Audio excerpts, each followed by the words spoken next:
കോട്ടയം ലോക്സഭാ മണ്ഡലത്തിൽ തികഞ്ഞ വിജയപ്രതീക്ഷയെന്ന് UDF സ്ഥാനാർത്ഥി ഫ്രാൻസിസ് ജോർജ് പറഞ്ഞു. തുടക്കം മുതലേ വിജയം ഒപ്പമാകുമെന്ന ഉറപ്പുണ്ടായിരുന്നു. ജനമനസ് UDF-നൊപ്പമാണെന്നും മികച്ച വിജയം നേടുമെന്നും ഫ്രാൻസിസ് ജോർജ് പറഞ്ഞു. പ്രതീക്ഷ UDF-നെ സംബന്ധിച്ചിടത്തോളം തീർച്ചയായിട്ടും ഈ തെരഞ്ഞെടുപ്പിൽ വിജയിക്കുമെന്നുള്ള പ്രതീക്ഷ തന്നെയാണുള്ളത്. ഞങ്ങൾക്ക് തുടക്കം മുതൽ ആ പ്രതീക്ഷ ഉണ്ടായിരുന്നു. ഭൂരിപക്ഷം അതങ്ങനെ ഞങ്ങൾ വിലയിരുത്തിയിട്ടുണ്ട്.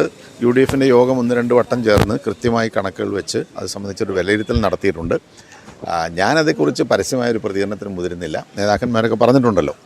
ഭൂരിപക്ഷം എത്രയും ആകട്ടെ, ഞങ്ങളെ സംബന്ധിച്ചിടത്തോളം ജനങ്ങൾ നൽകുന്ന ഈ അംഗീകാരം നല്ല രീതിയിൽ ഏറ്റെടുത്ത് മുന്നോട്ട് കൊണ്ടുപോവുക എന്നുള്ളതാണ് ഞങ്ങൾ ഉദ്ദേശിക്കുന്നത്.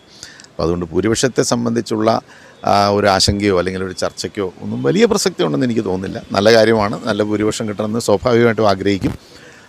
പ്രതിപക്ഷത്തിൻ്റെ പൊതുവായിട്ടുള്ള ഈ കഴിഞ്ഞ കാലങ്ങളിലെ പ്രവർത്തനം, UDF-ൻ്റെ പ്രവർത്തനം, അതിന് വലിയ അംഗീകാരം ജനങ്ങളിൽ നിന്ന് കിട്ടിയിട്ടുണ്ട്. അത് കോട്ടയത്തും പ്രതിഫലിക്കും.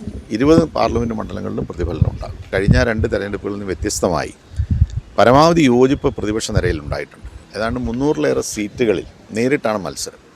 ഇന്ത്യ മുന്നണിയുടെ സ്ഥാനാർത്ഥിയും അതുപോലെ തന്നെ NDA അല്ലെങ്കിൽ BJP-യുടെ സ്ഥാനാർത്ഥിയുമായി നേരിട്ട് മത്സരിക്കുകയാണ്. കഴിഞ്ഞ പ്രാവശ്യം ഇപ്പോൾ ശ്രീ നരേന്ദ്രമോദി അധികാരത്തിൽ വന്നത് വെറും 37% വോട്ടിൻ്റെ പിൻബലത്തിലാണ്. എന്ന് പറഞ്ഞാൽ ഒരു ഭൂരിപക്ഷ മാൻഡേറ്റ് അല്ല അത്.